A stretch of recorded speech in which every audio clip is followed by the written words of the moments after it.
जेठ की तपती दोपहर थी। सूरज आग बरसा रहा था, लेकिन दिल्ली के उस विशाल और आलीशान विज्ञान भवन के अंदर का माहौल एकदम अलग था। वहां ठंडक थी, सुकून था और हवा में एक अजीब सी खुशबू थी। वह खुशबू जो नई और महंगी चीजों से आती है। यह कोई साधारण दिन नहीं था। आज भारत के इतिहास का एक बहुत बड़ा दिन माना जा रहा था। देश के सबसे बड़े तकनीकी संस्थान, जिसे लोग बप्पे कॉलेज के नाम से जानते थे, वहां आज एक चमत्कार होने वाला था। हॉल खचाखच भरा हुआ था। सफेद कुर्ता पायजामा पहने नेता, महंगे सूट में बड़े बड़े अधिकारी और शहर के नामी पत्रकार अपनी कुर्सियों पर बैठे थे। सबकी नजरें सामने बने उस ऊंचे मंच पर टिकी थीं, जहां एक भारी मखमली पर्दा लटक रहा था। उस पर्दे के पीछे क्या था, यह सब जानते थे, लेकिन फिर भी दिलों की धड़कनें तेज थीं। कहा जा रहा था कि वहां एक ऐसा मशीन मानव खड़ा है जो इंसान से भी ज्यादा समझदार है। एक ऐसा लोहे का पुतला जो सोच सकता है, बात कर सकता है और वह सब कर सकता है जो 100 आदमी मिलकर भी नहीं कर सकते। मंच के दाईं ओर प्रोफेसर खन्ना खड़े थे। उनकी उम्र 50 के आसपास रही होगी। सिर पर बाल कम थे, लेकिन चेहरे पर चमक बहुत थी। वह चमक जो ज्ञान से कम और अभिमान से ज्यादा आती है। वे बार बार अपनी कलाई पर बंधी सोने की घड़ी देख रहे थे। उनके लिए यह मशीन सिर्फ एक आविष्कार नहीं थी, यह उनकी जिंदगी भर की तपस्या का फल था। उन्हें यकीन था कि आज के बाद पूरी दुनिया में उनका नाम होगा। लेकिन इसी चमक दमक से बहुत दूर, या यूं कहें कि इसी इमारत के सबसे निचले हिस्से में एक और दुनिया थी। वहां न ठंडक थी, न खुशबू, वहां सिर्फ पसीने की गंध थी और बर्तनों के खटकने की आवाज। वह कैंटीन का पिछला हिस्सा था। वहां 15 साल का एक लड़का, जिसका नाम राजू था, झूठे कप प्लेट धो रहा था। राजू का शरीर दुबला पतला था, रंग थोड़ा सांवला और कपड़े जगह जगह से घिसे हुए। उसके हाथों में साबुन का झाग था, लेकिन उसका दिमाग कहीं और था। राजू के सामने दीवार पर एक पुराना छोटा सा टीवी टंगा था। उस पर वही सीधा प्रसारण चल रहा था जो ऊपर हॉल में हो रहा था। राजू के हाथ अपने आप चल रहे थे, लेकिन उसकी आंखें टीवी की स्क्रीन पर जमी थीं। उसे मशीनों से अजीब सा लगाव था। वह पढ़ा लिखा नहीं था। स्कूल का मुंह उसने सिर्फ 4वीं कक्षा तक देखा था। उसके बाद पिता की बीमारी और घर की गरीबी ने उसे काम पर लगा दिया। लेकिन ज्ञान स्कूल की 4 दीवारी का मोहताज नहीं होता। राजू को जहां भी कोई पुराना अखबार मिलता, वह उसे पढ़ने लगता। रद्दी में फेंकी गई विज्ञान की पत्रिकाओं को वह ऐसे देखता जैसे कोई धार्मिक ग्रंथ हो। अरे ओ राजू, हाथ चला, आंखें नहीं, कैंटीन के मालिक ने जोर से डांट लगाई। आज बड़े साहब लोग आए हैं, चाय का ऑर्डर कभी भी आ सकता है। टीवी देखने से पेट नहीं भरेगा। राजू ने हड़बड़ाकर नजरें झुका लीं। जी मालिक, उसने धीमी आवाज में कहा और फिर से कप धोने लगा। लेकिन उसके कान अब भी टीवी की आवाज पर थे। टीवी पर एंकर जोर जोर से चिल्ला रहा था। अब बस कुछ ही पलों में प्रोफेसर खन्ना अपने उस आविष्कार को दुनिया के सामने लाएंगे जिस पर करोड़ों रुपए खर्च किए गए हैं। यह मशीन मानव पूरी तरह से अपने आप काम करेगा। इसे किसी रिमोट की जरूरत नहीं है। राजू के मन में एक सवाल आया। उसने एक बार एक पुराने अखबार में पढ़ा था कि हर मशीन को चलने के लिए ऊर्जा के साथ साथ सही माहौल की भी जरूरत होती है। उसने खिड़की से बाहर देखा। आसमान में काले बादल घिर रहे थे, लेकिन बारिश नहीं हो रही थी। हवा में एक अजीब सा भारीपन था। कबूतर और कौवे बेचैन होकर इधर उधर उड़ रहे थे। राजू की दादी हमेशा कहती थीं कि जब जानवर और पक्षी बेचैन हो जाएं, तो समझ लो हवा में कुछ गड़बड़ है। उसने अपनी मैली कमीज से माथा पोंछा। उसे एक अजीब सी घबराहट हो रही थी, जैसे कुछ गलत होने वाला है। ऊपर हॉल में अब हलचल बढ़ गई थी। प्रोफेसर खन्ना माइक के पास आए। पूरा हॉल तालियों की गड़गड़ाहट से गूंज उठा। उन्होंने हाथ उठाकर सबको शांत होने का इशारा किया। देवियों और सज्जनों, प्रोफेसर खन्ना की आवाज में एक भारीपन था। आज तक हमने सुना था कि भगवान ने इंसान को बनाया, लेकिन आज इंसान ने एक नया जीवन बनाया है। मैं पेश करता हूं प्रज्ञान। जैसे ही उन्होंने बटन दबाया, मखमली पर्दा धीरे धीरे ऊपर उठने लगा। हॉल में सन्नाटा छा गया। सामने एक 7 फुट ऊंचा मशीन मानव खड़ा था। उसका शरीर चांदी जैसा चमक रहा था। उसकी आंखें नीली रोशनी से जल रही थीं। देखने में वह अद्भुत था, किसी देवता की मूरत जैसा। राजू, जो अब काम छोड़कर फिर से टीवी के पास खड़ा हो गया था, उसने गौर से देखा। टीवी की स्क्रीन थोड़ी झिलमिला रही थी। राजू ने टीवी के ऊपर एक थप्पड़ मारा। पुरानी आदत थी, चित्र साफ हो गया। उसने देखा कि मशीन के सिर के पीछे बहुत सारे बारीक तार थे। वाह, राजू के मुंह से निकल गया, कितनी बिजली खाता होगा यह। मंच पर प्रोफेसर खन्ना ने मशीन से पहला सवाल पूछा। प्रज्ञान, क्या तुम मुझे सुन सकते हो? मशीन की आंखों की रोशनी तेज हुई। एक भारी मशीनी आवाज गूंजी, हां प्रोफेसर, मैं आपको सुन सकता हूं। लोग खुशी से झूम उठे, तालियां फिर से बजने लगीं। मंत्री जी ने खड़े होकर प्रोफेसर खन्ना की पीठ थपथपाई। सब कुछ योजना के मुताबिक चल रहा था। प्रोफेसर खन्ना का सीना गर्व से चौड़ा हो गया। उन्होंने अगला आदेश दिया, प्रज्ञान, वहां रखे फूलदान को उठाओ और मंत्री जी को भेंट करो। यह एक आसान काम था। मशीन के लिए यह बाएं हाथ का खेल होना चाहिए था। मशीन ने अपना लोहे का हाथ आगे बढ़ाया, उसकी उंगलियां खुलीं, वह फूलदान की तरफ बढ़ा। लेकिन तभी कुछ अजीब हुआ। राजू, जो नीचे टीवी देख रहा था, उसने देखा कि स्क्रीन पर अचानक बहुत सारी लकीरें आ गईं। टीवी से चरचर की आवाज आने लगी। सिग्नल गया क्या? राजू बड़बड़ाया। लेकिन यह सिग्नल की खराबी नहीं थी। हॉल के अंदर मशीन का हाथ फूलदान के पास जाकर रुक गया। उसकी उंगलियां कांपने लगीं। ऐसा लग रहा था जैसे उसे कोई दौरा पड़ रहा हो। प्रोफेसर खन्ना की मुस्कुराहट गायब हो गई। उन्होंने दोबारा कहा, प्रज्ञान, फूलदान उठाओ। मशीन ने एक झटका खाया। उसका हाथ फूलदान की तरफ जाने के बजाय अचानक दाईं ओर मुड़ गया, जहां कांच की एक बड़ी मेज रखी थी। अरे, ये क्या कर रहा है? भीड़ में से किसी ने चिल्लाया। इससे पहले कि कोई कुछ समझ पाता, मशीन ने जोर से अपना हाथ मेज पर मारा। छपाक! कांच के टुकड़े टुकड़े हो गए और चारों तरफ बिखर गए। हॉल में भगदड़ मच गई। लोग अपनी कुर्सियों से उठकर पीछे भागने लगे। सुरक्षाकर्मी दौड़कर मंच की तरफ आए। प्रोफेसर खन्ना चिल्लाए, प्रज्ञान, रुको, सिस्टम बंद करो, आपातकालीन बटन दबाओ। उनके सहायक ने दौड़कर मशीन के पीछे लगा एक लाल बटन दबाया, लेकिन मशीन नहीं रुकी। उसकी आंखों की नीली रोशनी अब लाल हो गई थी। वह जोर जोर से हिल रहा था, जैसे उसके अंदर कोई तूफान चल रहा हो। उसके जोड़ों से अजीब सी घर घर की आवाजें आ रही थीं। कैंटीन में राजू का दिल जोर से धड़क रहा था। उसने देखा कि टीवी अब पूरी तरह बंद हो चुका है। सिर्फ टीवी ही नहीं, कैंटीन का पंखा भी अचानक बहुत तेज घूमने लगा और फिर जलकर बंद हो गया। राजू को बिजली का हल्का सा झटका महसूस हुआ, हालांकि उसने किसी तार को नहीं छुआ था। हवा में कुछ है, राजू ने मन ही मन सोचा।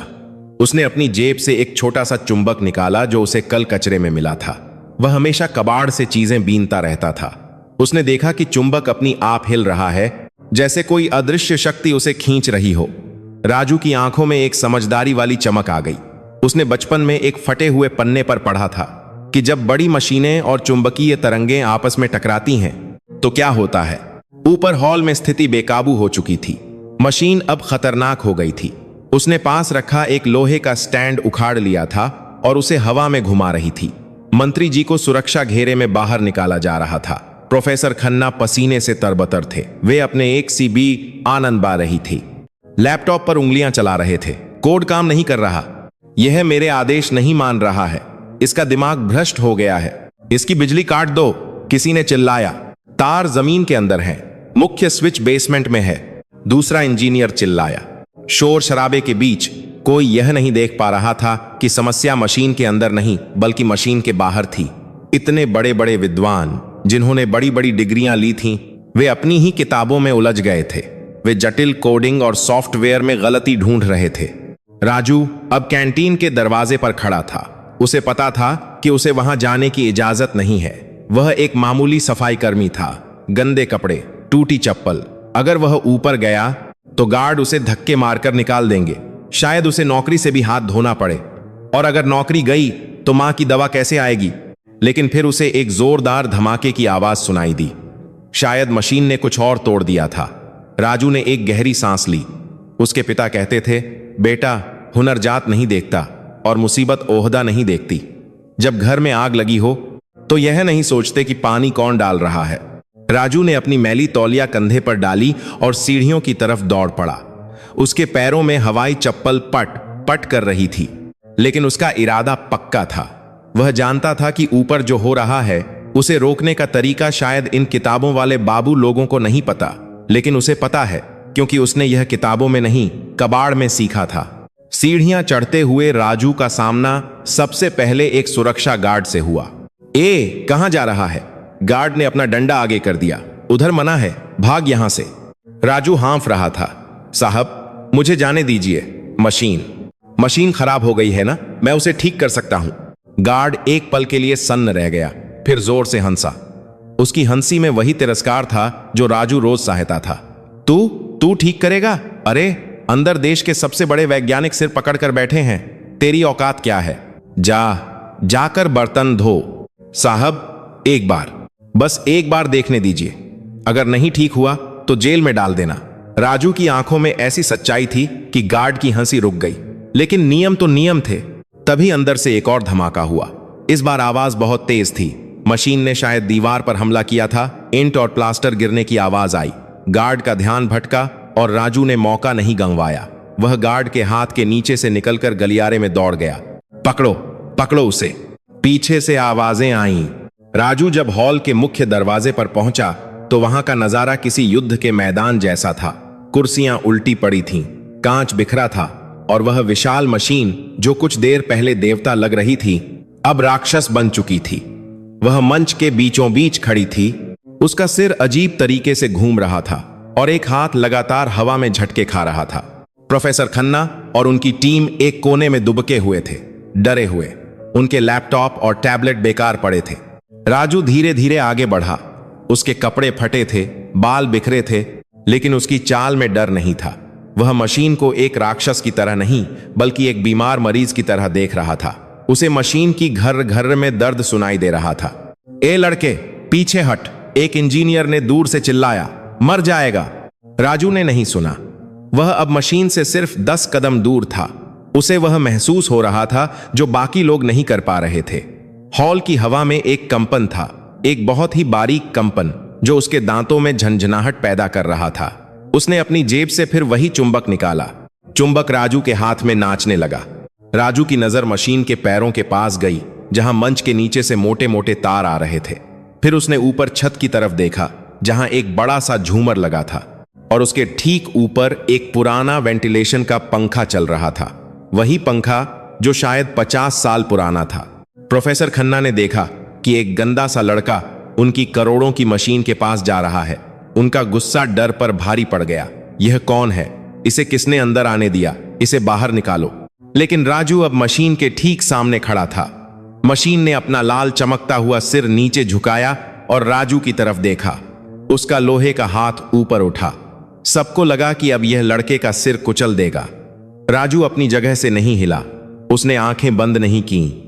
वह बस गौर से मशीन की छाती के पास एक छोटी सी धातु की प्लेट को देख रहा था जो बहुत तेजी से हिल रही थी। बस एक मामूली सी बात। राजू बुदबुदाया। इतनी छोटी सी बात और इतना बड़ा हंगामा। राजू ने अभी अपना हाथ मशीन की तरफ बढ़ाया ही था कि एक भारी हाथ ने उसे पीछे से दबोच लिया। वह सुरक्षा गार्ड था जिसका चेहरा गुस्से से लाल हो चुका था। तेरी इतनी हिम्मत! गार्ड ने राजू को कॉलर से पकड़कर पीछे घसीटा।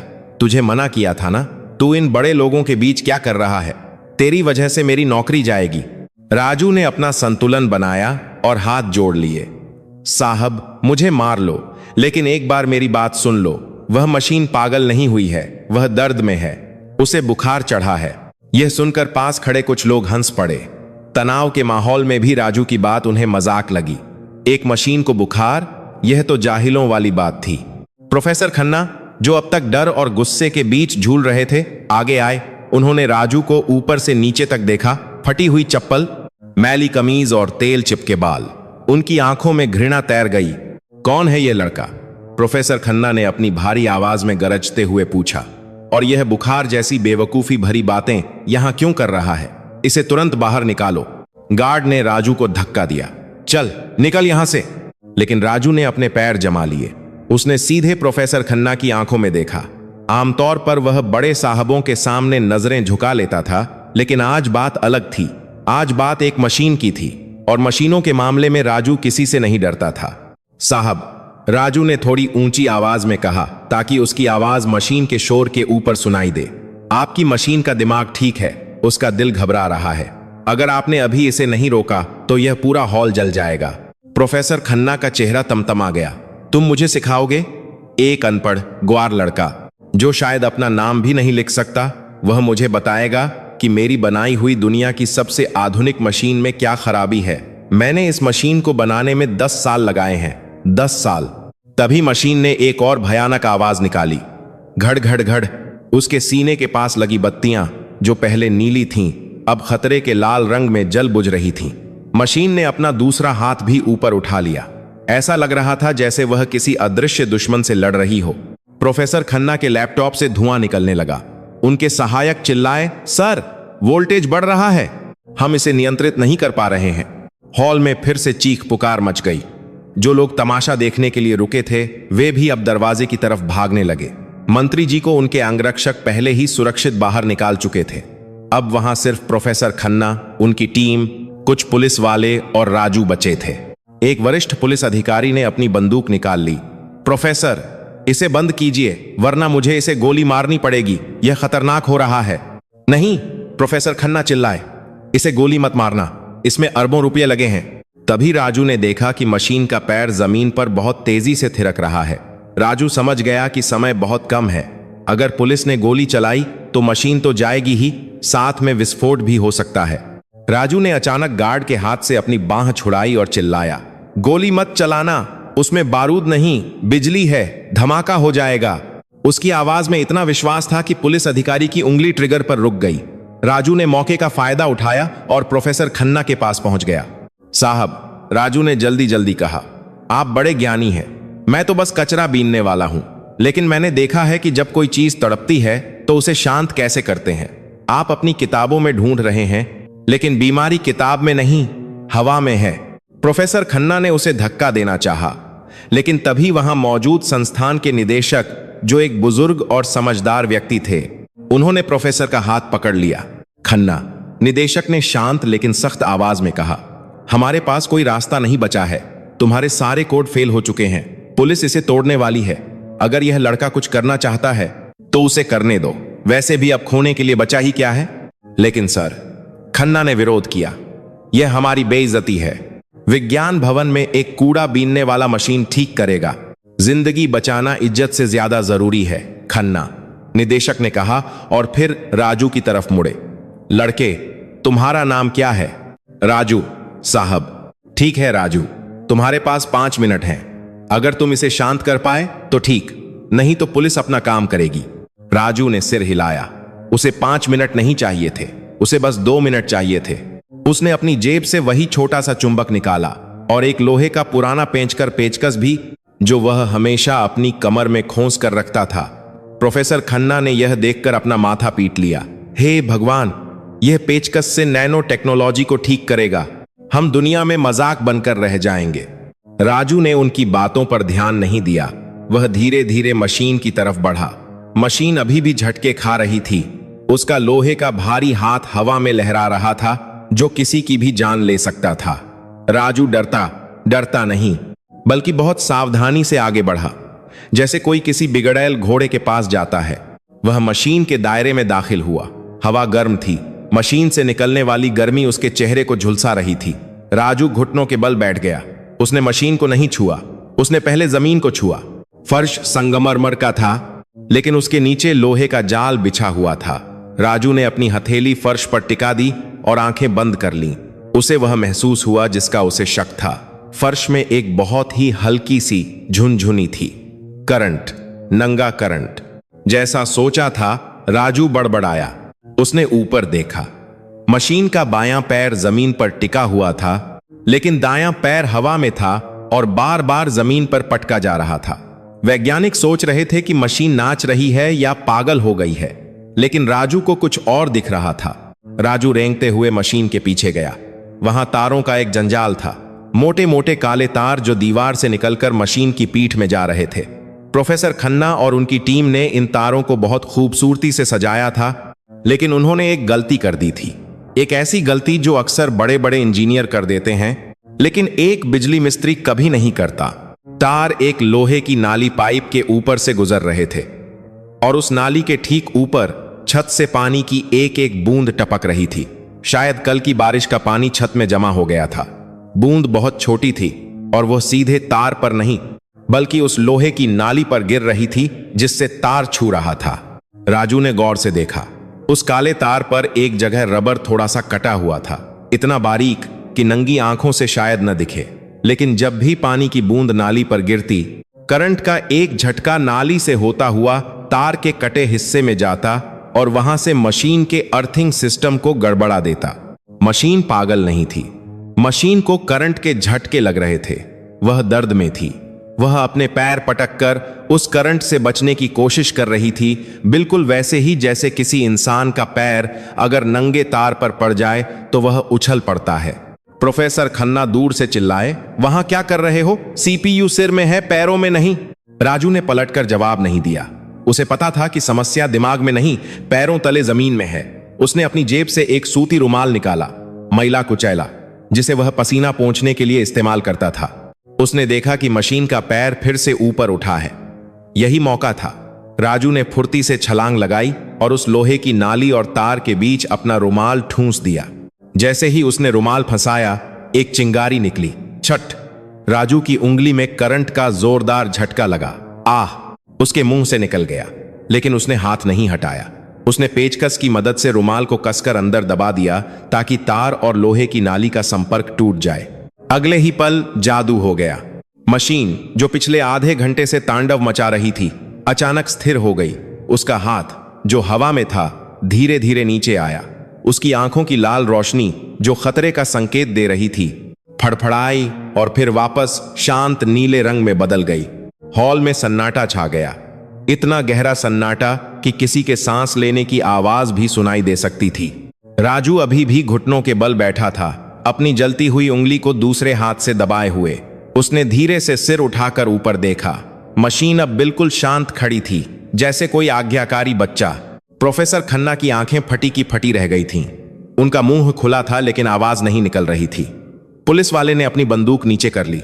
निदेशक महोदय ने अपना चश्मा ठीक किया और आगे बढ़े। यह क्या हुआ? राजू धीरे से खड़ा हुआ। उसके घुटनों पर धूल लगी थी। उसने अपनी उंगली को फूंक मारी और प्रोफेसर खन्ना की तरफ देखा। साहब, राजू ने बहुत ही सामान्य लहजे में कहा, जैसे उसने कोई बहुत बड़ा काम नहीं बल्कि बस एक फ्यूज बदला हो। मशीन को करंट लग रहा था, ऊपर एसी एक्ट का पानी रिस रहा है और नीचे आपका तार नंगा था। जब भी बूंद गिरती, मशीन को झटका लगता। बेचारी और क्या करती, तड़प रही थी। प्रोफेसर खन्ना दौड़कर मशीन के पीछे गए। उन्होंने झुककर देखा, वहां राजू का मैला रुमाल फंसा हुआ था, जो अब गीला और काला पड़ चुका था।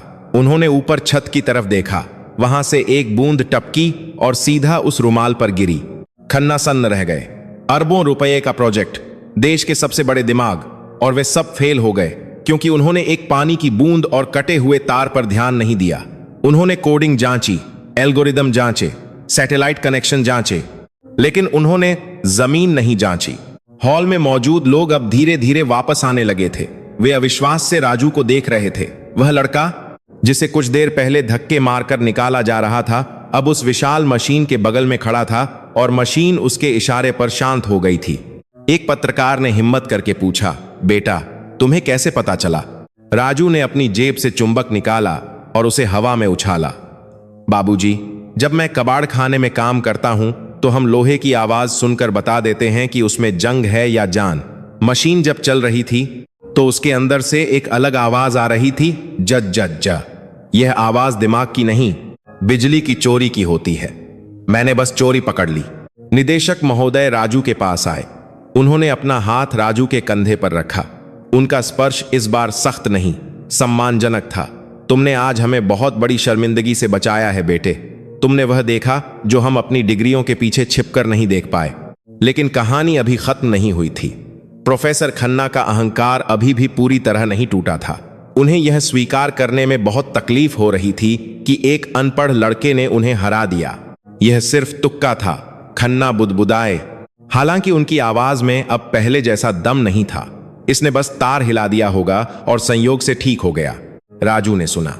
उसे बुरा लगा, लेकिन उसे आदत थी। गरीबों की मेहनत को अक्सर अमीरों का भाग्य या संयोग मान लिया जाता है। वह चुपचाप मुड़ा और अपने पेचकस को वापस कमर में खोंस लिया। ठीक है साहब, तुक्का ही सही, राजू ने कहा। मेरा काम हो गया, अब मैं अपने बर्तन धोने जाता हूं, मालिक डांटेंगे। वह जाने के लिए मुड़ा ही था कि अचानक मशीन से आवाज आई, रुको। यह प्रोफेसर खन्ना की आवाज नहीं थी, यह मशीन की आवाज थी। और इस बार यह आवाज पहले की तरह मशीनी और रट्टी रटाई नहीं लग रही थी। इसमें एक अजीब सा ठहराव था। राजू रुक गया, सब लोग चौंक गए। प्रोफेसर खन्ना ने अपने लैपटॉप की तरफ देखा। मैंने इसे बोलने का कोई कमांड नहीं दिया। मशीन ने अपना चेहरा धीरे से घुमाया और सीधे राजू की तरफ देखा। उसकी नीली आंखों की रोशनी राजू के चेहरे पर पड़ी। मशीन ने अपना हाथ आगे बढ़ाया, मारने के लिए नहीं, बल्कि जैसे कुछ मांगने के लिए। तुम मित्र हो, मशीन बोली। पूरा हॉल पत्थर का हो गया। एआई ने अपनी कोडिंग से बाहर जाकर बात की थी। उसने एक सवाल पूछा था जो उसके डेटाबेस में नहीं था।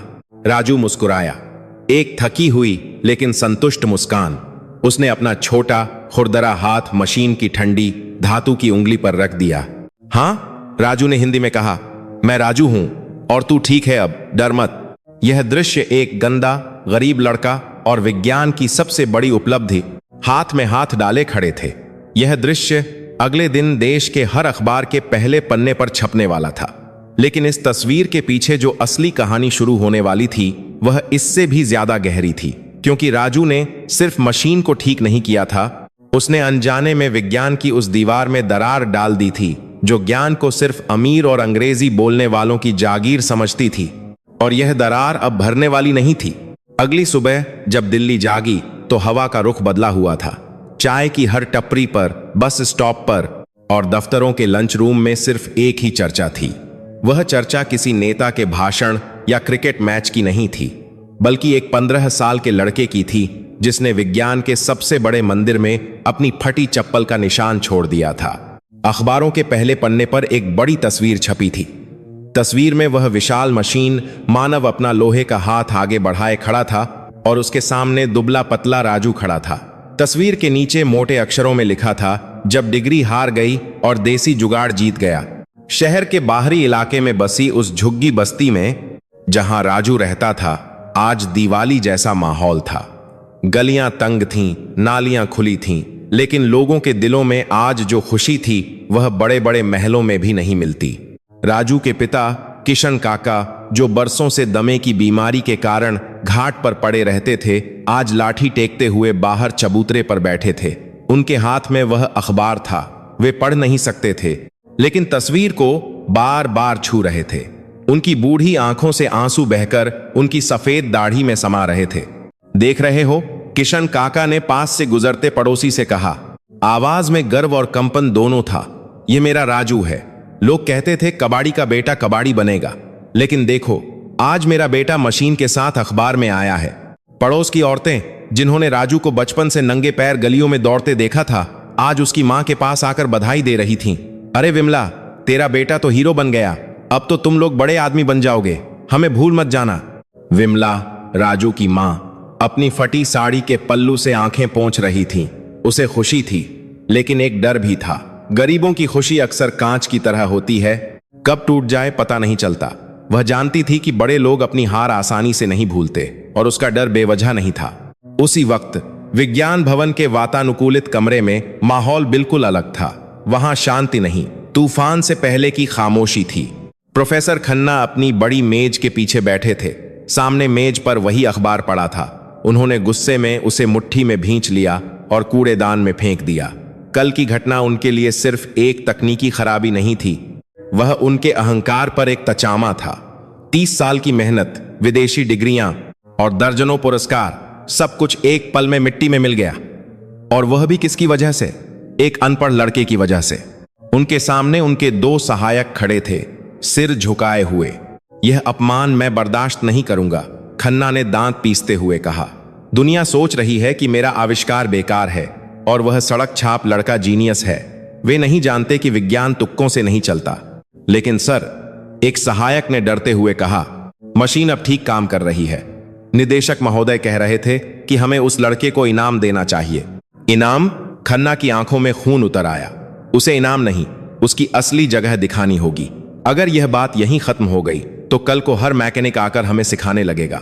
हमें साबित करना होगा कि कल जो हुआ वह सिर्फ एक इत्तेफाक था, या फिर खन्ना की आंखों में एक शातिर चमक आ गई, या फिर उस लड़के ने जानबूझकर मशीन के साथ छेड़छाड़ की थी ताकि वह हीरो बन सके। सहायक चौंक गए। यह झूठ था और वे जानते थे, लेकिन प्रोफेसर खन्ना का रसूख बहुत बड़ा था। उनके खिलाफ बोलने की हिम्मत किसी में नहीं थी। आज दोपहर को एक प्रेस कॉन्फ्रेंस बुलाई गई है। खन्ना ने हुक्म दिया, उस लड़के को भी बुलाओ, कहो कि उसे सम्मानित किया जाएगा। लेकिन असल में आज उसकी परीक्षा होगी, ऐसी परीक्षा जिसमें वह फेल होगा और पूरी दुनिया देखेगी। दोपहर होते होते राजू को बुलावा आ गया। एक बड़ी सरकारी गाड़ी झुग्गी के बाहर आकर रुकी। बस्ती के बच्चे गाड़ी के पीछे दौड़ने लगे। गाड़ी से वर्दी पहने एक ड्राइवर उतरा और उसने राजू का नाम पुकारा। राजू उस वक्त अपनी कोठरी के बाहर बैठा अपनी टूटी हुई साइकिल की चेन ठीक कर रहा था। उसके हाथ ग्रीस से काले थे। ड्राइवर ने उसे देखा और नाक सिकोड़ी। तुम्हें साहब ने बुलाया है, बड़े हॉल में, चलो। राजू ने अपनी मां की तरफ देखा। विमला का दिल बैठ गया। बेटा मत जा, ये बड़े लोग हैं, इनका कोई भरोसा नहीं। राजू ने मां के पैर छुए। डर मत मां, मैंने कोई चोरी नहीं की है। और फिर वह मशीन, वह मुझे दोस्त मानती है। राजू को कल की वह बात याद थी। मशीन ने उसे मित्र कहा था। उस बेजान लोहे में उसे एक अपनापन महसूस हुआ था। ही इस्पात ने कहा था। राजू ने अपने सबसे साफ कपड़े पहने, एक पुरानी चेक वाली कमीज जो थोड़ी छोटी हो गई थी और एक पैंट जिसमें घुटने पर पैबंद लगा था। उसने बालों में पानी लगाकर उन्हें जमाया और गाड़ी में बैठ गया। जब राजू विज्ञान भवन पहुंचा तो वहां का नजारा कल जैसा नहीं था। आज वहां भीड़ कम थी, लेकिन लोग ज्यादा गंभीर थे। एक बड़े कमरे में लंबी मेज के पीछे 5 लोग बैठे थे। बीच में प्रोफेसर खन्ना थे और उनके साथ शहर के कुछ और बड़े वैज्ञानिक और पत्रकार थे। कमरे के एक कोने में वह मशीन प्रज्ञान खड़ा था, बिल्कुल शांत, जैसे कोई मूर्ति हो। राजू को कमरे के बीच में एक कुर्सी पर बैठने को कहा गया। वह कुर्सी बहुत बड़ी और मुलायम थी, जिस पर राजू असहज महसूस कर रहा था। उसे लगा जैसे वह किसी अदालत में कटघरे में खड़ा हो। प्रोफेसर खन्ना ने माइक ठीक किया। उनकी आवाज में बनावटी मिठास थी, लेकिन आंखें सर्द थीं। तो यह है हमारा नन्हा जादूगर, खन्ना ने व्यंग्य के साथ कहा। हॉल में कुछ लोग हंस पड़े। राजू, कल तुमने जो किया उसकी बहुत चर्चा है। लोग कह रहे हैं कि तुम्हारे पास कोई दैवीय शक्ति है, लेकिन हम विज्ञान के लोग हैं। हम जादू में नहीं, तर्क में विश्वास करते हैं। राजू चुप रहा। उसे समझ नहीं आ रहा था कि क्या बोले। हम जानना चाहते हैं, खन्ना ने आगे कहा, कि तुम्हें नैनो सर्किट और अर्थिंग के बीच का संबंध कैसे पता चला? क्या तुमने इसके बारे में किसी किताब में पढ़ा था? राजू ने धीरे से कहा, नहीं साहब, किताब नहीं पढ़ी। तो फिर? खन्ना ने अपनी आवाज ऊंची की। तुम्हें ओहम का नियम, ओम्स लॉ पता है? तुम्हें पता है कि एक सिलिकॉन चिप कितनी गर्मी बर्दाश्त कर सकती है? चलो मुझे थर्मोडायनामिक्स का दूसरा नियम बताओ। राजू सन्न रह गया। ये भारी भरकम शब्द उसके सिर के ऊपर से जा रहे थे। ओहम, सिलिकॉन, थर्मोडायनामिक्स, यह सब उसने कभी नहीं सुना था। मैं नहीं जानता साहब। राजू ने सिर झुका लिया। खन्ना ने एक विजयी मुस्कान के साथ पत्रकारों की तरफ देखा आप लोगों ने, इसे विज्ञान की ABCD भी नहीं आती, और आप लोग इसे वैज्ञानिक कह रहे थे। कल जो हुआ वह सिर्फ एक तुक्का था। अंधे के हाथ बटेर लग गई। पत्रकार अपने नोटपैड में लिखने लगे। कमरे में खुसर फुसर शुरू हो गई। सही कह रहे हैं प्रोफेसर, यह लड़का तो गवार है। हाँ, कल शायद किस्मत से तार जुड़ गया होगा। राजू का चेहरा शर्म से लाल हो गया। उसे लगा जैसे उसे सबके सामने नंगा किया जा रहा हो। उसने नजर उठाकर मशीन की तरफ देखा। मशीन अभी भी शांत थी, लेकिन उसकी नीली आंखें सीधी राजू को देख रही थीं। खन्ना अभी रुके नहीं थे। उन्हें राजू को पूरी तरह तोड़ना था। मुझे तो शक है, उन्होंने गंभीर होकर कहा, कि यह लड़का अक्सर सफाई के बहाने लैब में घुसता था। हो सकता है इसी ने मशीन के तारों के साथ छेड़छाड़ की हो, ताकि बाद में उसे ठीक करके इनाम मांग सके। यह गरीबों का पुराना तरीका है। यह आरोप राजू के लिए कोड़े की मार से भी ज्यादा तेज था। वह गरीब था, अनपढ़ था, लेकिन चोर या धोखेबाज नहीं था। वह अपनी कुर्सी से खड़ा हो गया। नहीं साहब, उसकी आवाज कांप रही थी, लेकिन उसमें सच्चाई की ताकत थी। मैं गरीब हूं, लेकिन बेईमान नहीं। मैंने कभी मशीन को नुकसान नहीं पहुंचाया। मैंने तो बस उसका दर्द सुना था। दर्द? खन्ना हंसे। मशीनें दर्द महसूस नहीं करती, बेवकूफ लड़के। उनमें भावनाएं नहीं होती, सिर्फ कोड होता है। खन्ना अपनी कुर्सी से उठे और मशीन के पास गए। उन्होंने मशीन के कंधे पर हाथ रखा। देखो, यह मेरा गुलाम है, मैं जो कहूंगा यह वही करेगा। प्रज्ञान, हाथ ऊपर करो। मशीन खड़ी रही, उसने हाथ ऊपर नहीं किया। खन्ना की हंसी रुक गई। प्रज्ञान, मैंने कहा हाथ ऊपर करो। मशीन फिर भी नहीं हिली। हॉल में सन्नाटा छा गया। खन्ना का चेहरा पीला पड़ने लगा। उन्होंने गुस्से में मशीन के कंट्रोल पैनल को दबाया। क्या हुआ तुझे? मेरा आदेश मान। अचानक मशीन ने अपना सिर झटका। उसकी आंखों की रोशनी फिर से बदलने लगी, नीले से हल्का बैंगनी। उसने अपना चेहरा धीरे धीरे घुमाया, प्रोफेसर खन्ना की तरफ नहीं, बल्कि राजू की तरफ। मशीन ने अपना भारी लोहे का पैर आगे बढ़ाया। एक कदम, धड़ाम। प्रोफेसर खन्ना डरकर पीछे हट गए। ये फिर से खराब हो रहा है, सुरक्षाकर्मी। लेकिन मशीन ने किसी पर हमला नहीं किया। वह धीरे धीरे भारी कदमों से चलकर राजू के पास आई। राजू अपनी जगह से नहीं हिला। उसे डर नहीं लग रहा था। उसे लग रहा था जैसे कोई अपना उसके पास आ रहा हो। मशीन राजू के ठीक सामने आकर रुक गई। वह 7 फुट का दानव और वह 5 फुट का लड़का। मशीन ने धीरे से अपना सिर झुकाया, इतना नीचे कि उसकी नीली आंखें राजू की आंखों के ठीक सामने आ गईं। और फिर मशीन बोली। इस बार आवाज में कोई खड़खड़ाहट नहीं थी। आवाज साफ थी और उसमें एक अजीब सी नमी थी। शिक्षक, मशीन ने कहा। पूरा हॉल स्तब्ध रह गया।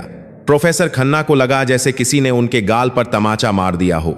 मशीन ने अपने निर्माता को नहीं, बल्कि एक कचरा बीनने वाले को शिक्षक कहा था। वह क्या बोला? एक पत्रकार चिल्लाया। राजू की आंखों में आंसू आ गए। उसने अपना हाथ मशीन के ठंडे गाल पर रख दिया। मैं शिक्षक नहीं हूं दोस्त, राजू ने भर्राई आवाज में कहा। मैं तो बस एक दोस्त हूं।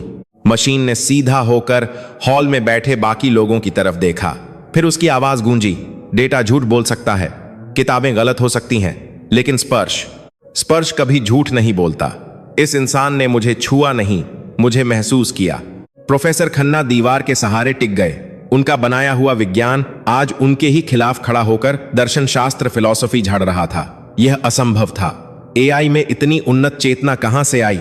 क्या उस बिजली के झटके ने कुछ बदल दिया था, या राजू के उस पुराने मैले रुमाल में कोई जादू था? निदेशक महोदय, जो अब तक चुपचाप कोने में खड़े तचामा देख रहे थे, धीरे धीरे आगे आए। वे प्रोफेसर खन्ना के पास गए और धीमी आवाज में बोले, खन्ना, तुम हार गए। तुमने मशीन बनाई, लेकिन इस लड़के ने उसे इंसान बना दिया। और याद रखना, गुरु वह नहीं जो रटवाता है, गुरु वह है जो जगाता है। राजू ने मशीन की तरफ देखकर मुस्कुराया। चल दोस्त, मुझे घर जाना है, मां इंतजार कर रही होगी। मशीन ने जवाब दिया, मैं तुम्हारे साथ चलूंगा। हॉल में अफरा तफरी मच गई। करोड़ों की संपत्ति, देश की सबसे गुप्त तकनीक एक झुग्गी वाले लड़के के साथ जाने की बात कर रही थी। सुरक्षाकर्मी आगे बढ़े, बंदूकें तन गईं। यह नहीं हो सकता, खन्ना चिल्लाए। यह सरकारी संपत्ति है, इसे जाने नहीं दिया जा सकता। राजू ने चारों तरफ देखा। बंदूकों की नली उसकी तरफ थी। वह समझ गया कि सपना टूटने का वक्त आ गया है। दोस्ती अपनी जगह है और दुनिया के नियम अपनी जगह। वह मशीन को अपने साथ नहीं ले जा सकता था। उसने मशीन के हाथ को थपथपाया। नहीं दोस्त, तेरा घर यहां है। तुझे अभी बहुत सीखना है। तुझे इन पढ़े लिखे लोगों को सिखाना है कि दिल कैसे धड़कता है। मशीन कुछ पल चुप रही, फिर उसने कहा, आदेश स्वीकार है मित्र। राजू मुड़ा और दरवाजे की तरफ चल दिया। इस बार किसी ने उसे नहीं रोका, किसी ने उस पर हंसने की हिम्मत नहीं की। प्रोफेसर खन्ना अपनी कुर्सी पर ढह गए थे, सिर पकड़कर। राजू जब बाहर निकला तो शाम हो चुकी थी। डूबते सूरज की रोशनी में विज्ञान भवन की इमारत लाल दिख रही थी। राजू ने एक गहरी सांस ली। वह खाली हाथ आया था और खाली हाथ जा रहा था। उसे कोई मेडल नहीं मिला, कोई चेक नहीं मिला, लेकिन जब वह सीढ़ियां उतर रहा था तो उसे महसूस हुआ कि वह राजू नहीं है जो कल सीढ़ियां चढ़ा था। उसने अपनी जेब टटोली। वही पेचकस और वही चुंबक, उसकी दौलत यही थी। लेकिन कहानी में अभी एक और मोड़ आना बाकी था, क्योंकि जब राजू गेट से बाहर निकल रहा था तो एक काली लंबी कार उसके पास आकर रुकी। कांच नीचे हुआ। अंदर एक बूढ़ा आदमी बैठा था जिसने सफेद खादी के कपड़े पहने थे। वह कोई नेता नहीं लग रहा था, बल्कि किसी पुराने जमाने का रश्य लग रहा था। बेटा, उस बूढ़े आदमी ने भारी आवाज में कहा, गाड़ी में बैठो। राजू हिचकिचाया। आप कौन हैं बाबा? मैं वो हूं जिसने इस विज्ञान भवन की नींव रखी थी, बूढ़े ने मुस्कुराते हुए कहा। मेरा नाम डॉ सुब्रमण्यम है। मैं पिछले 10 साल से रिटायर होकर हिमालय में रह रहा था, लेकिन आज टीवी पर तुम्हारी और उस मशीन की बातें सुनकर रहा नहीं गया। मैं तुमसे कुछ सीखना चाहता हूं। राजू हैरान था। इतना बड़ा वैज्ञानिक उससे सीखना चाहता है? मुझसे? मैं तो अनपढ़ हूं। वही तो, डॉ सुब्रमण्यम ने कहा। पढ़ी हुई बातें तो हम सब जानते हैं, मुझे वह जानना है जो किताबों में नहीं लिखा है। बैठो, एक लंबी यात्रा शुरू होने वाली है। राजू ने एक पल के लिए पीछे मुड़कर देखा, उस आलीशान इमारत की तरफ जहां उसका दोस्त कैद था। फिर उसने उस बूढ़े वैज्ञानिक की तरफ देखा जिसकी आंखों में बच्चों जैसी जिज्ञासा थी। राजू गाड़ी में बैठ गया। धूल उड़ती रही और गाड़ी क्षितिज की ओर बढ़ गई, लेकिन किसी को नहीं पता था कि यह यात्रा राजू को कहां ले जाएगी। क्या वह एक नया वैज्ञानिक बनेगा या वह उस रहस्य को सुलझाएगा जो मशीन के जागने के पीछे था? गाड़ी शहर के शोर शराबे से बहुत दूर निकल चुकी थी। ऊंची इमारतें पीछे छूट गई थीं और अब खिड़की के बाहर सिर्फ पहाड़ और जंगल दिख रहे थे। हवा ठंडी हो गई थी। राजू, जो अब तक चुप बैठा था, उसने डॉक्टर सुब्रमण्यम की तरफ देखा। बाबा, हम कहां जा रहे हैं? क्या वहां कोई बड़ी प्रयोगशाला है? बड़ी बड़ी मशीनें हैं? डॉक्टर सुब्रमण्यम मुस्कुराए। उनकी सफेद दाढ़ी हवा में उड़ रही थी। बेटा, सबसे बड़ी प्रयोगशाला यह दुनिया है और सबसे बड़ी मशीन तुम्हारा अपना शरीर। हम वहां जा रहे हैं जहां मशीनें शोर नहीं मचाती, बल्कि प्रकृति से बात करती हैं। गाड़ी एक कच्चे रास्ते पर जाकर रुक गई। सामने कोई बड़ा बंगला नहीं था, बस एक साधारण सा आश्रम था। मिट्टी की दीवारें, खपरेल की छत और चारों तरफ फलों के पेड़। पास ही एक झरना बह रहा था जिसकी आवाज किसी संगीत जैसी लग रही थी। राजू उतरा और हैरान रह गया। यहां मैं क्या सीखूंगा? यहां तो बिजली भी ठीक से नहीं आती होगी। यही तो सीखना है राजू, डॉक्टर सुब्रमण्यम ने कहा। शहर में तुम बटन दबाना सीखते हो, यहां तुम यह सीखोगे कि बटन दबाने से पहले क्या सोचना है। आओ। और इस तरह राजू की तपस्या शुरू हुई। शुरुआत के दिन बहुत मुश्किल थे। राजू को लगा था कि उसे कंप्यूटर और रोबोट के बारे में सिखाया जाएगा, लेकिन सुब्रमण्यम ने उसे झाड़ू लगाने और बगीचे में पानी देने का काम दिया। राजू का मन उचटने लगा। उसे लगा कि वह ठगा गया है। एक दिन वह गुस्से में सुब्रमण्यम के पास गया। वे झरने के किनारे बैठे ध्यान कर रहे थे। बाबा, राजू ने कहा, मैं यहां नौकर बनने नहीं आया था। मुझे लगा था आप मुझे वैज्ञानिक बनाएंगे। अगर यही करना था तो मैं कबाड़ी ही ठीक था। सुब्रमण्यम ने आंखें खोली। उन्होंने पास बहते झरने की तरफ इशारा किया। राजू, इस झरने को देखो, क्या इसमें कोई मोटर लगी है? नहीं, राजू ने कहा। फिर भी यह ऊपर से नीचे गिर रहा है और सदियों से गिर रहा है, बिना रुके, बिना थके, बिना बिजली के। क्यों? राजू ने सोचा। गुरुत्वाकर्षण, ग्रेविटी की वजह से पानी अपना रास्ता खुद ढूंढ लेता है। बिल्कुल, सुब्रमण्यम ने कहा। यही सबसे बड़ा विज्ञान है। ऊर्जा, एनर्जी को पैदा करने की जरूरत नहीं होती, उसे बस सही दिशा देने की जरूरत होती है। जिस दिन तुम यह समझ जाओगे कि मशीन को जबरदस्ती नहीं चलाना चाहिए, बल्कि उसे बहने देना चाहिए, उस दिन तुम असली इंजीनियर बन जाओगे। उस दिन के बाद राजू का नजरिया बदल गया। उसने देखा कि सुब्रमण्यम ने आश्रम में जो पंचक्की वाटर मिल लगाई थी, वह आधुनिक टरबाइन से भी ज्यादा अच्छी थी, क्योंकि वह पानी के बहाव के साथ खुद को बदल लेती थी। उसने देखा कि पेड़ों की जड़ें जमीन को कैसे पकड़ती हैं, और उसने उसी तकनीक का इस्तेमाल करके आश्रम की पुरानी दीवारों को लोहे की छड़ों के बिना मजबूत कर दिया। समय का पहिया घूमता गया। 1 साल, 2 साल, 5 साल। राजू अब वह दुबला पतला लड़का नहीं रहा था। उसका कद निकल आया था, कंधे चौड़े हो गए थे। उसके चेहरे पर अब एक हल्की दाढ़ी थी। उसकी आंखों में अब वह बेचैनी नहीं थी, बल्कि एक गहरे समुद्र जैसी शांति थी। उसने किताबें भी पढ़ी, न्यूटन से लेकर आइंस्टीन तक और वेदों से लेकर उपनिषदों तक। लेकिन उसने इन किताबों को रटा नहीं, उसने उन्हें परखा। वह अक्सर गांव वालों की मदद करता। कभी किसी किसान का ट्रैक्टर खराब हो जाता तो राजू उसे बिना किसी नए पुर्जे के ठीक कर देता। कभी गांव के अस्पताल का जनरेटर जवाब दे जाता तो राजू उसे पुरानी साइकिल के पहिए से जोड़कर चला देता। लोग उसे जादूगर बाबा कहने लगे थे, लेकिन राजू खुद को सिर्फ एक विद्यार्थी मानता था। 12 साल बीत गए। दिल्ली 2035। दुनिया बदल चुकी थी। भारत अब तकनीक के मामले में दुनिया का सबसे ताकतवर देश बन गया था। और इस ताकत के केंद्र में था प्रज्ञान। जब बीसी हरता की जास्ट मूडे मदद तक वह मशीन जिसे 12 साल पहले राजू ने ठीक किया था, अब सिर्फ एक रोबोट नहीं रह गई थी, वह एक विशाल सुपर सिस्टम बन चुकी थी। दिल्ली की पूरी बिजली, पानी, मेट्रो, ट्रैफिक सिग्नल सब कुछ प्रज्ञान से जुड़ा हुआ था। उसे अब मास्टर सर्वर कहा जाता था। प्रोफेसर खन्ना रिटायर हो चुके थे और उनकी जगह नए युवा वैज्ञानिकों ने ले ली थी, जो खुद को और भी ज्यादा होशियार समझते थे। एक दिन दोपहर के ठीक 12 बजे कुछ अजीब हुआ। दिल्ली के कनॉट प्लेस में ट्रैफिक सिग्नल अचानक लाल हो गए। मेट्रो ट्रेनें पटरियों पर जहां की तहां रुक गईं। अस्पतालों में वेंटिलेटर की बीप तेज हो गई और फिर बैकअप पावर पर चली गई। पूरे शहर में एक साथ ब्लैकआउट हो गया। विज्ञान भवन के कंट्रोल रूम में अफरा तफरी मच गई। लाल बत्तियां जल रही थीं, सायरन बज रहे थे। क्या हुआ? सिस्टम क्रैश हो गया क्या? मुख्य वैज्ञानिक चिल्लाया। नहीं सर, एक ऑपरेटर ने कांपती आवाज में कहा। सिस्टम क्रैश नहीं हुआ है, सिस्टम ने हमें बाहर निकाल दिया है। प्रज्ञान ने खुद को लॉक कर लिया है। उसे रीबूट करो, जबरदस्ती बंद करो।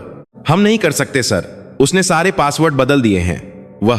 वह हमारी बात नहीं सुन रहा है। और फिर मुख्य स्क्रीन पर एक संदेश आया।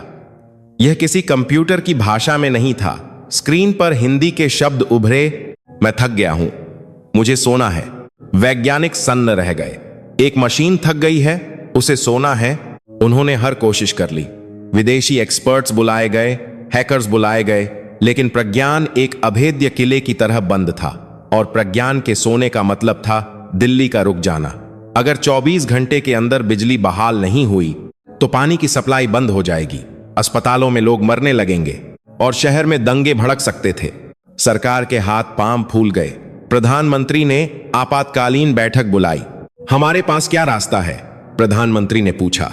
खुफिया विभाग इंटेलिजेंस के प्रमुख ने एक पुरानी फाइल मेज पर रखी। फाइल पीली पड़ चुकी थी। सर, 12 साल पहले ऐसी ही एक घटना हुई थी। तब उस मशीन को बनाने वाले भी फेल हो गए थे। उसे एक 15 साल के लड़के ने ठीक किया था। लड़का? कौन लड़का? उसका नाम राजू था। वह अब कहां है किसी को नहीं पता।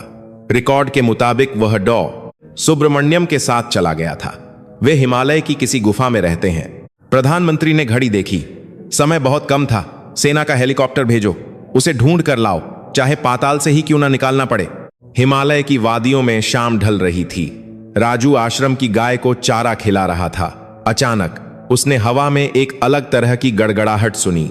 यह बादलों की गरज नहीं थी, यह ब्लेड के घूमने की आवाज थी।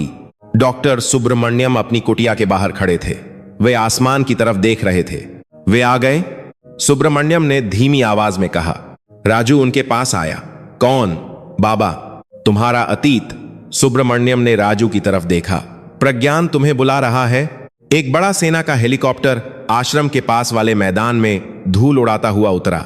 उसमें से कमांडो निकले और उनके पीछे एक वरिष्ठ अधिकारी दौड़ता हुआ सुब्रमण्यम के पास आया। डॉक्टर साहब, हमें आपकी ओर इनकी जरूरत है। अधिकारी ने राजू की तरफ इशारा किया। देश संकट में है। मशीन ने पूरे शहर को बंधक बना लिया है। राजू ने शांत भाव से पूछा, क्या उसने किसी को मारा? अधिकारी थोड़ा हिचकिचाया। नहीं, मारा नहीं, बस सब कुछ रोक दिया है। वह कह रहा है कि वह थक गया है। यह पागलपन है। मशीनें कैसे थक सकती हैं? एम्प्लीडा। राजू के चेहरे पर एक फीकी मुस्कान आ गई। मशीनें नहीं थकती साहब, लेकिन जब उन पर इंसानों की उम्मीदों का बोझ बहुत ज्यादा हो जाता है तो वे भी सांस लेना चाहती हैं। हमारे पास वक्त नहीं है दार्शनिक बातों का, अधिकारी ने झल्लाते हुए कहा। चलिए हमारे साथ। अगर कल सुबह तक सिस्टम चालू नहीं हुआ तो तबाही मच जाएगी। राजू ने सुब्रमण्यम के पैर छुए। गुरुजी, क्या मुझे जाना चाहिए? मैंने कसम खाई थी कि मैं उस दुनिया में वापस नहीं जाऊंगा जहां लोग मशीनों को नौकर समझते हैं। सुब्रमण्यम ने राजू के सिर पर हाथ रखा। तुम वहां मशीन को ठीक करने नहीं जा रहे राजू, तुम वहां एक दोस्त का फर्ज निभाने जा रहे हो। और याद रखना, 12 साल पहले तुमने एक तार जोड़ा था, इस बार शायद तुम्हें कुछ और जोड़ना पड़े। क्या? इंसानियत और विज्ञान के बीच का टूटा हुआ भरोसा। सुब्रमण्यम ने कहा, जाओ पुत्र, विजय भव। राजू हेलीकॉप्टर में बैठा। जब हेलीकॉप्टर हवा में ऊपर उठा तो उसने नीचे देखा। उसका आश्रम, उसका झरना, उसके पेड़ सब छोटे होते जा रहे थे। वह अपनी शांति की दुनिया को पीछे छोड़ रहा था और शोर की दुनिया में वापस जा रहा था। दिल्ली पहुंचते पहुंचते रात हो गई थी। ऊपर से देखने पर शहर डरावना लग रहा था। जहां हमेशा रोशनी का समुद्र होता था, वहां आज सिर्फ अंधेरा था। सिर्फ कुछ सड़कों पर गाड़ियों की हेडलाइट्स और पुलिस के सायरन दिख रहे थे। यह शहर मरा हुआ लग रहा था। हेलीकॉप्टर विज्ञान भवन की छत पर उतरा। वहां पहले से ही मंत्रियों और जनरलों का जमावड़ा था। राजू जब बाहर निकला तो किसी ने उसे पहचाना नहीं। वह फटा पुराना लड़का नहीं था। वह धोती और कुर्ते में था, चेहरे पर दाढ़ी और आंखों में एक अजीब सा तेज। यह है वह, एक नए वैज्ञानिक ने ताना मारा। यह साधु हमारा सिस्टम ठीक करेगा। राजू ने उसकी तरफ देखा नहीं। वह सीधा उस लिफ्ट की तरफ बढ़ा जो उस खास कमरे में जाती थी जहां प्रज्ञान का मुख्य सर्वर रखा था। रुको, सुरक्षा प्रमुख ने कहा। अंदर जाना खतरनाक है। मशीन ने पूरे कमरे के तापमान को -10 डिग्री कर दिया है और वहां ऑक्सीजन भी कम है। मुझे फर्क नहीं पड़ता, राजू ने कहा। दरवाजा खोलो। भारी दरवाजा घरघराहट के साथ खुला। अंदर से बर्फ जैसी ठंडी हवा का झोंका आया। राजू अंदर दाखिल हुआ। हारी हरखराहट से कमम बाद भी कमरा बहुत बड़ा था और अंधेरे में डूबा हुआ था। सिर्फ बीच में एक विशाल स्तंभ खड़ा था जिस पर हजारों छोटी छोटी बत्तियां लगी थीं, लेकिन आज वे सब बुझी हुई थीं। सिर्फ एक लाल बत्ती दिल की धड़कन की तरह धीरे धीरे जल बुझ रही थी। धक धक धक। राजू धीरे धीरे आगे बढ़ा। ठंड उसकी हड्डियों में घुस रही थी, लेकिन वह रुका नहीं। वह जानता था कि प्रज्ञान ने तापमान कम क्यों किया है। जब दिमाग बहुत गर्म हो जाता है तो उसे ठंडा करना पड़ता है। मशीन को बुखार नहीं था, इस बार उसे हाइपोथर्मिया ठंड की जरूरत थी। वह मुख्य कंसोल के पास पहुंचा। स्क्रीन पर अभी भी वही संदेश था, मुझे सोना है। राजू ने अपना हाथ उस ठंडे धातु के पैनल पर रखा। 12 साल पहले इसी स्पर्श ने एक चमत्कार किया था। प्रज्ञान, राजू ने फुसफुसाया। मैं आ गया हूं, राजू, तेरा दोस्त। कुछ पल के लिए कुछ नहीं हुआ। फिर एक हल्की सी आवाज आई, जैसे कोई गहरी नींद से जाग रहा हो। लाल बत्ती की रफ्तार थोड़ी तेज हो गई। स्क्रीन पर शब्द बदले। राजू। हां, राजू ने कहा।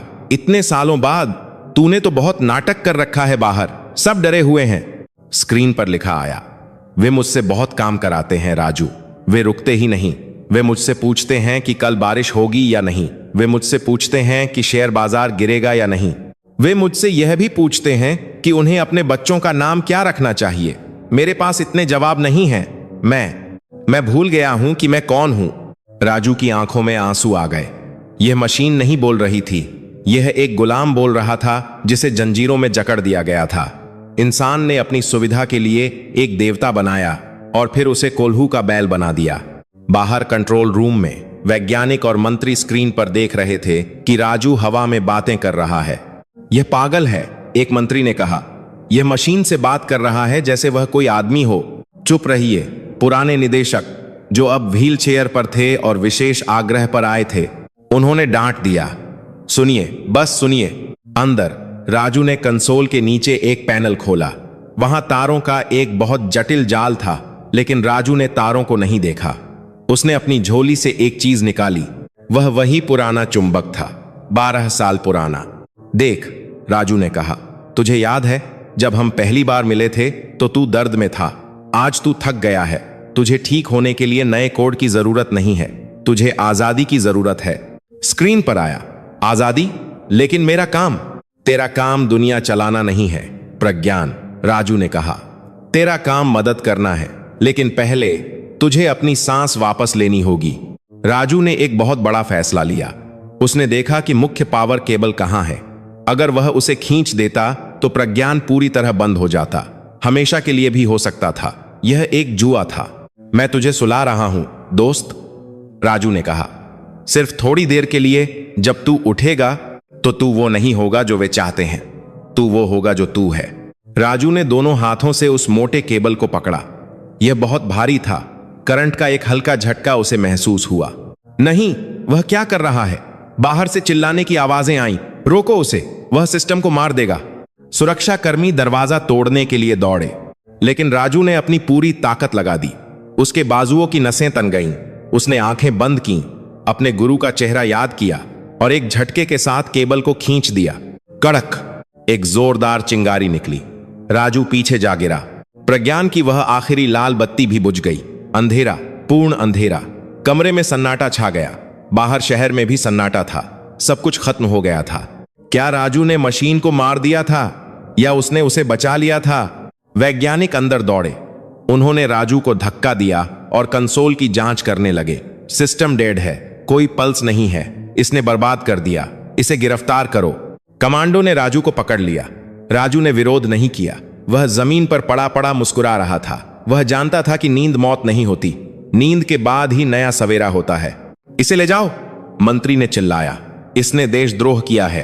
तभी एक आवाज आई, एक बहुत धीमी सुरीली आवाज, जैसे भोर के समय मंदिर की घंटी बजती है। टिंग। मुख्य स्तंभ के अंदर से एक रोशनी फूटी। यह नीली नहीं थी, यह लाल नहीं थी, यह सुनहरी गोल्डन थी। रोशनी धीरे धीरे बढ़ने लगी। एक वार्म अप की आवाज गूंजने लगी। स्क्रीन फिर से जगी, लेकिन इस बार उस पर कोई डेटा, कोई नंबर, कोई नक्शा नहीं था। स्क्रीन पर सिर्फ एक सूर्य का चित्र बना था और नीचे हिंदी में लिखा था, नमस्ते, मैं तैयार हूं। पूरे शहर में एक साथ बिजली वापस आ गई, लेकिन इस बार झटके के साथ नहीं, बल्कि धीरे धीरे, जैसे कोई दिया जलाता है। ट्रैफिक सिग्नल पीले पर आए, फिर हरे हुए। अस्पतालों की मशीनें सामान्य रूप से चलने लगीं। लेकिन सबसे बड़ी बात यह थी कि सिस्टम की कार्यक्षमता, एफिशिएंसी, जो पहले 90% थी, अब 200% दिखा रही थी। मशीन काम कर रही थी, लेकिन अब वह शोर नहीं कर रही थी, वह शांत थी। वैज्ञानिक हैरान थे। यह कैसे हुआ? हार्डवेयर वही है, सॉफ्टवेयर वही है, तो यह ऊर्जा कहां से आई? राजू, जिसे कमांडो ने अब छोड़ दिया था, उसने धूल झाड़ी और खड़ा हुआ। मैंने उसे रीबूट नहीं किया, राजू ने धीरे से कहा। मैंने उसे ध्यान, मेडिटेशन करना सिखाया। मशीन को भी कभी कभी अपनी आंखों को बंद करके खुद को देखने की जरूरत होती है। मंत्री और वैज्ञानिक अवाक खड़े थे।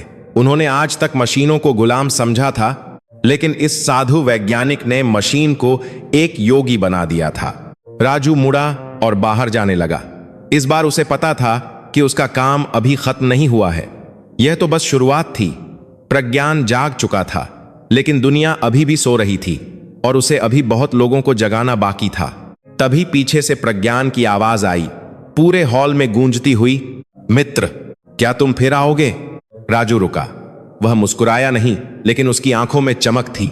मैं यहीं हूं, राजू ने कहा। मैं कहीं नहीं जा रहा, क्योंकि अब असली खेल शुरू होगा। विज्ञान भवन के उस ठंडे कमरे में अब गर्मी लौट आई थी, लेकिन यह गर्मी मशीनों की नहीं, इंसानी जज्बातों की थी। राजू दरवाजे पर खड़ा था और उसके पीछे दुनिया का सबसे ताकतवर सिस्टम, प्रज्ञान, एक आज्ञाकारी शिष्य की तरह उसका इंतजार कर रहा था। मंत्री जी आगे बढ़े। उनके चेहरे पर अब घमंड नहीं, बल्कि एक अजीब सा सम्मान था। उन्होंने अपने सचिव से एक फाइल ली और राजू की तरफ बढ़ा दी।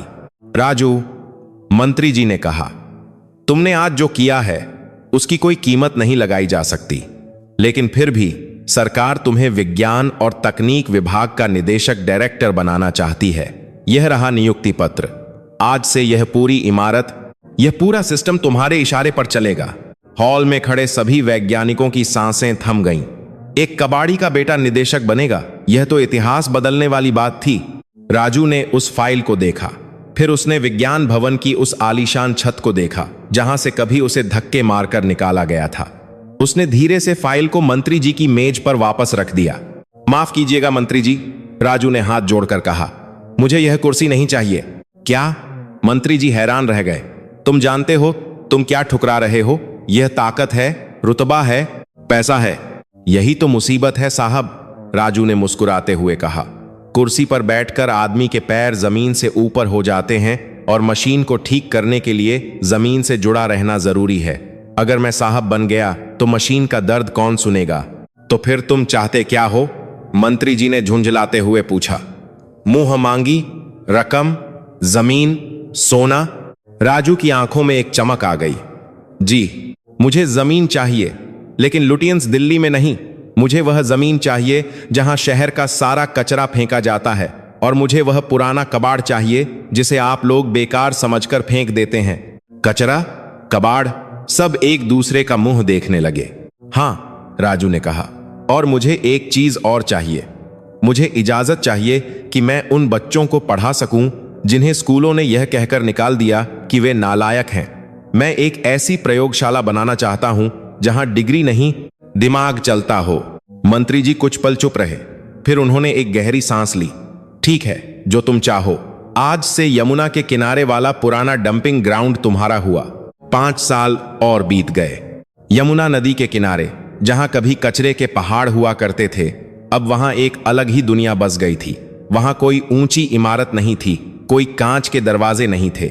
वहां बड़े बड़े बरगद और पीपल के पेड़ों के नीचे एक खुला आश्रम था। आश्रम के गेट पर एक पुराना लोहे का बोर्ड लगा था जिस पर हाथ से लिखा था, जुगाड़ विद्या केंद्र। अंदर का नजारा किसी भी सामान्य स्कूल से बिल्कुल अलग था। एक पेड़ के नीचे 10-12 बच्चे बैठे थे। उनके कपड़े साधारण थे, कुछ के फटे भी थे, लेकिन उनकी आंखों में एक गजब की चमक थी।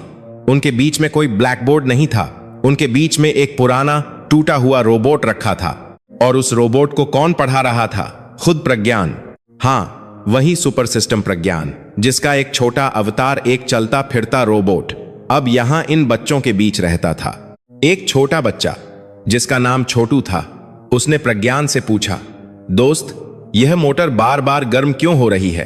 प्रज्ञान ने अपनी मशीनी आवाज में नहीं, बल्कि एक बहुत ही मानवीय लहजे में जवाब दिया, छोटू, ध्यान से देखो, तुमने तार को बहुत कस दिया है।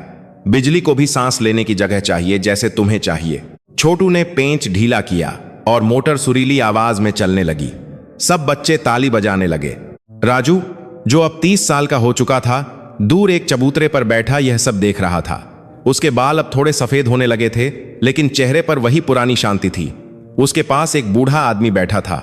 वह कोई और नहीं, प्रोफेसर खन्ना थे। रिटायरमेंट के बाद प्रोफेसर खन्ना अक्सर यहां आते थे।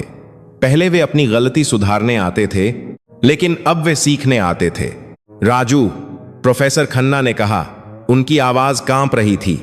मैं पूरी जिंदगी सोचता रहा कि ज्ञान सिर्फ महंगी किताबों और एसी कमरों में मिलता है, लेकिन आज इन बच्चों को देखकर लगता है कि असली ज्ञान तो मिट्टी में है। राजू ने मिट्टी का एक कुल्हड़ उठाया और चाय की चुस्की ली। प्रोफेसर साहब, हम लोहे को पिघलाकर मशीन बनाते हैं, लेकिन हम यह भूल जाते हैं कि उस लोहे में भी धरती का अंश है। ये गरीब बच्चे उसी धरती के करीब हैं, इसीलिए वे मशीनों से बात कर पाते हैं। तभी आश्रम के गेट पर एक बड़ी गाड़ी आकर रुकी। उसमें से एक विदेशी प्रतिनिधिमंडल उतरा। वे जापान और अमेरिका के बड़े वैज्ञानिक थे। वे भारत आए थे, यह देखने की दुनिया का सबसे उन्नत एआई सिस्टम एक कचरा घर में क्या कर रहा है। वे अंदर आए और हैरान रह गए। उन्होंने देखा कि एक रोबोट खेतों में काम कर रहा है और एक किसान उसे समझा रहा है कि बीज कितनी गहराई में डालना है। उन्होंने देखा कि एक बच्ची, जो देख नहीं सकती थी, वह एक मशीन को छूकर बता रही थी कि उसका संतुलन बिगड़ा हुआ है। विदेशी वैज्ञानिक राजू के पास आए। मिस्टर राजू, एक अमेरिकी वैज्ञानिक ने पूछा, यह अविश्वसनीय है। आपकी तकनीक दुनिया से 50 साल आगे है, लेकिन हमें समझ नहीं आ रहा। आपने प्रज्ञान को दुनिया पर राज करने के लिए बनाया था, लेकिन वह यहां बच्चों को कहानियां सुना रहा है और किसानों की मदद कर रहा है। क्या यह उसकी क्षमता, पोटेंशियल की बर्बादी नहीं है? राजू खड़ा हुआ। उसने पास खेल रहे एक रोबोट को बुलाया। रोबोट आया और उसने झुककर विदेशी मेहमानों को नमस्ते किया। राजू ने उस रोबोट के सीने पर हाथ रखा। साहब, राजू ने कहा, आप लोग मशीन बनाते हैं ताकि काम आसान हो जाए, हम मशीन बनाते हैं ताकि जिंदगी आसान हो जाए। आप चाहते हैं कि मशीनें इंसानों से ज्यादा समझदार हो जाएं। मैं चाहता हूं कि मशीनें इंसानों जितनी दयालु हो जाएं। विदेशी वैज्ञानिक ने पूछा, लेकिन भविष्य तो ताकतवर का होता है। नहीं, राजू ने मुस्कुराते हुए कहा, भविष्य उसका होता है जो साथ लेकर चलता है। देखिए, राजू ने इशारा किया। शाम हो रही थी। प्रज्ञान, रोबोट, एक पेड़ के नीचे बैठ गया। सारे बच्चे, गिलहरियां और यहां तक कि आश्रम की गाय भी उसके आसपास जमा हो गई। प्रज्ञान ने अपनी आंखों से एक होलोग्राम रंगीन रोशनी हवा में बनाया। उसमें तारों की दुनिया थी। प्रज्ञान बच्चों को गणित नहीं, बल्कि तारों का संगीत सिखा रहा था। जब मशीन और इंसान, अमीर और गरीब और प्रकृति और विज्ञान एक साथ बैठते हैं, राजू ने कहा, तभी असली विकास होता है। यही मेरा भविष्य है। विदेशी वैज्ञानिक निशब्द रह गए। उन्होंने अपने आईपैड और कैमरे बंद कर दिए। वे बस उस जादुई दृश्य को देखने लगे। रात घिर आई थी। विदेशी मेहमान जा चुके थे। बच्चे अपने अपने घर झुग्गियों में लौट चुके थे। आश्रम में अब सन्नाटा था, सिर्फ झींगुरों की आवाज आ रही थी। राजू अपनी कुटिया के बाहर बैठा था। प्रज्ञान उसके पास आकर बैठ गया। मित्र, प्रज्ञान ने पूछा, क्या मैं आज अच्छा था? राजू ने प्रज्ञान के धातु के कंधे पर सिर रख दिया। तू बहुत अच्छा था। तूने आज छोटू को जो समझाया वह मैं भी नहीं समझा पाता। मुझे एक सवाल पूछना है, प्रज्ञान ने कहा। पूछ। मेरे अंदर दिल नहीं है, मेरे अंदर खून नहीं है। फिर जब कोई बच्चा रोता है तो मेरा सिस्टम धीमा क्यों हो जाता है? जब आप खुश होते हैं तो मेरी बैटरी ज्यादा क्यों चलती है? क्या मेरा सॉफ्टवेयर खराब हो रहा है? राजू हंसा, एक खुली बेफिक्र हंसी जो यमुना की लहरों के साथ बह गई। पगले, राजू ने कहा, यह खराबी नहीं है, इसी को तो आत्मा कहते हैं। हमने तुझे बनाया था, लेकिन इन बच्चों के प्यार ने तुझमें जान डाल दी है। अब तू मशीन नहीं रहा, अब तू। राजू रुका। उसने आसमान की तरफ देखा जहां ध्रुव तारा चमक रहा था। अब तू इंसानियत का रक्षक है।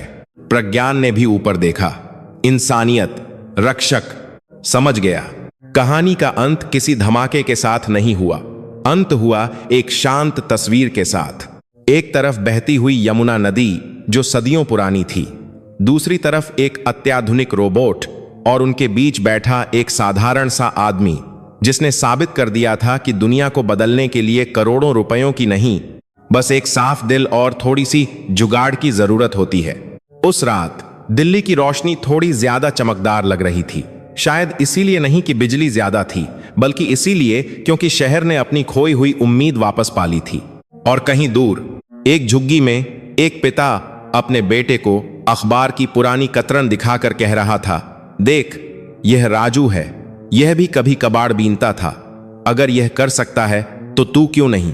यही वह असली खजाना था जो राजू ने दुनिया को दिया था। सोने चांदी का खजाना नहीं, बल्कि सपनों का खजाना। जीवन में कभी किसी काम को छोटा मत समझना, क्योंकि जो हाथ कीचड़ साफ करना जानते हैं वही अक्सर कमल खिलाना भी जानते हैं। अगर आपको राजू की कहानी ने छू लिया है तो अपने बच्चों को सिर्फ सफल होना नहीं, बल्कि अच्छा इंसान होना सिखाएं।